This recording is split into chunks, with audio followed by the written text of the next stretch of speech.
Hello guys! Welcome back to my channel. For today's video, ipapakita at ituturo ko po sa inyo kung saan nga ba pwedeng makapag-invest for as low as 1 peso only na lang po. Hindi po kayo nagkakamali ng pagkakarinig.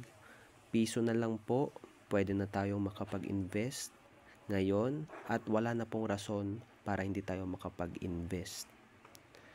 So puntahan na po natin yung tinutukoy ko na investment. Ayun po, sa mga hindi pa po nakakaalam kung saan po pwedeng makapag-invest dito sa ating GCash application, punta lang po tayo dito sa GInvest. Once na nasa GInvest ka na, piliin mo yung GFunds. Tap nyo lang po yan. At once na nasa GFunds ka na, nakikita nyo po yung invest na yan, pindutin nyo po yan. Mare-redirect po kayo sa mga investment products ni GFunds kapag pinindot nyo po yun.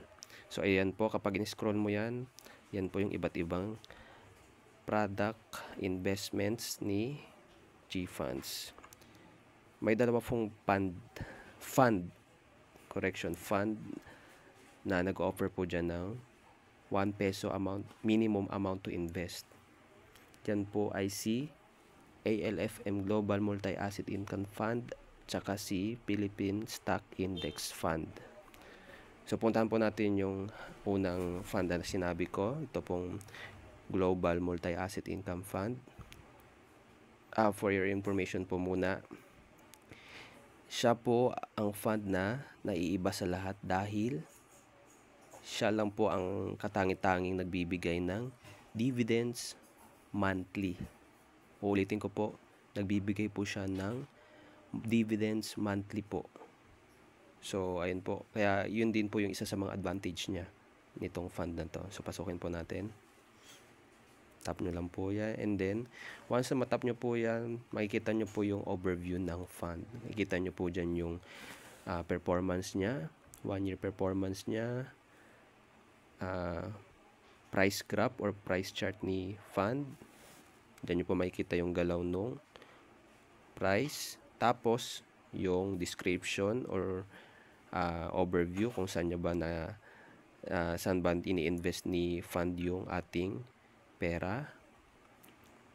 Das ayun po, makikita nyo po dyan may pending orders ako na 4 pesos, tapos may current investment na po akong 18 pesos. So ayan po, ang ginagawa ko po kasi dito, peso cost averaging po.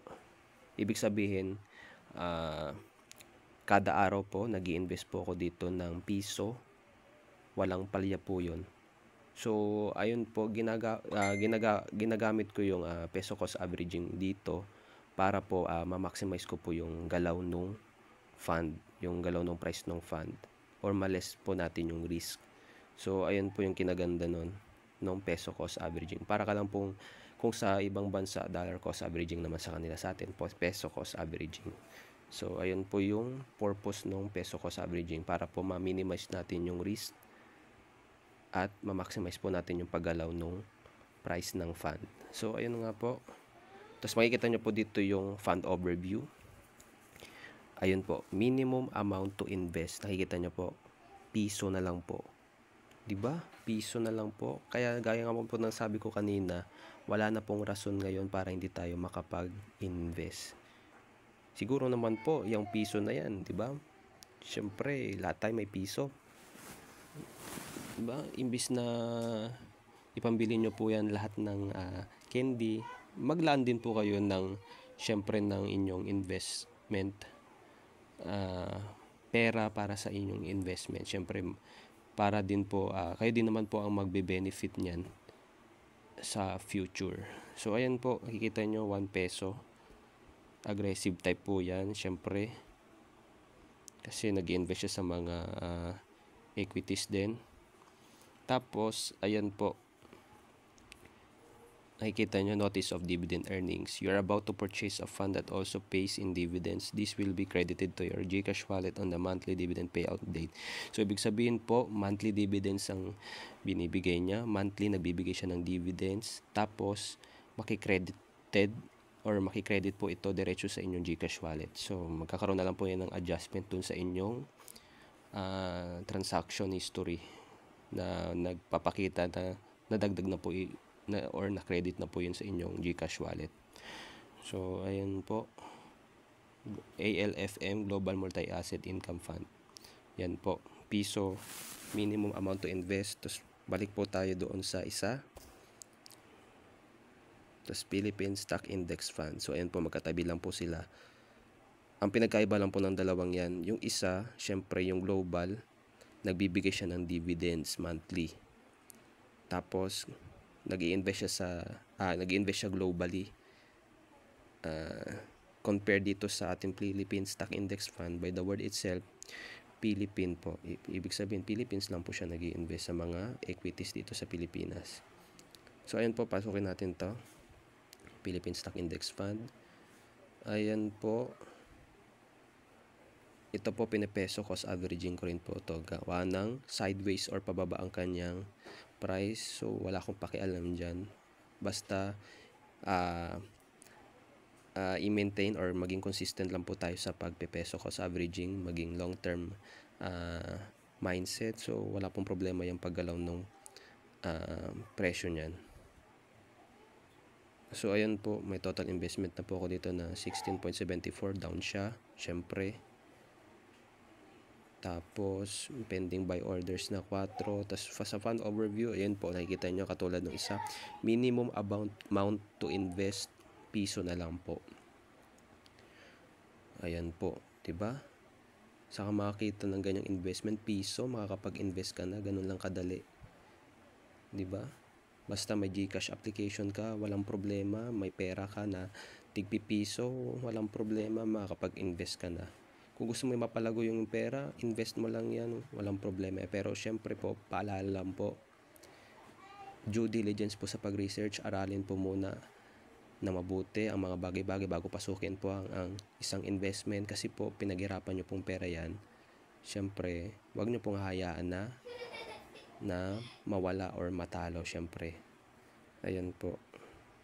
Yun po. Disclaimer lang din po. Hindi ko po sinasuggest itong magantong fund. Aralin pong mabuti ang papasuking investment at hindi po ako isang financial advisor. So, nagbibigay lang po ako ng ideya at guide sa inyo para makapag-umpisa, or kung ikaw ay isang beginner, mabigyan po kita ng ideya sa pag-i-invest. So, ayan po. Ganun lamang po sa loob ng G-Funds. Yung dalawang fund na yan, may minimum amount to invest na 1 peso. So, ayun po. Ayun. Tapos, ayun nga po, kalimutan kong sabihin. Sa pagkakaalam ko or pagkakatanda ko, kung hindi ako nagkakamali, dati po, yung Global Multi-Asset Income Fund na yan, ang kanyang minimum amount to invest ay 1K kung hindi ako nagkakamali. Samantalang dito sa Philippine Stock Index Fund ay 50 pesos. Pero ngayon po, 1 peso na lang po. Hindi ko po alam kung bakit binago ni G-Funds or kailan niya to binago. Basta po ngayon, piso na lang po, pwede na tayo makapag-invest. So ayan po, yun lamang po. Dito po nagtatapos ang ating video. Sana po may natututunan kayo. Correction, sana po may natutunan kayo. At sana po nakatulong ako sa investment journey nyo. Ayun po, yun lamang po.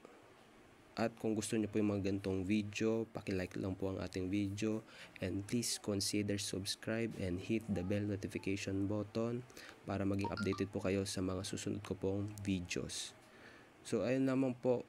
Salamat po ulit sa mga sumusuporta sa ating YouTube channel at sa mga bagong viewers po. Maraming salamat po. Ayun nga po. God bless and see you on my next videos.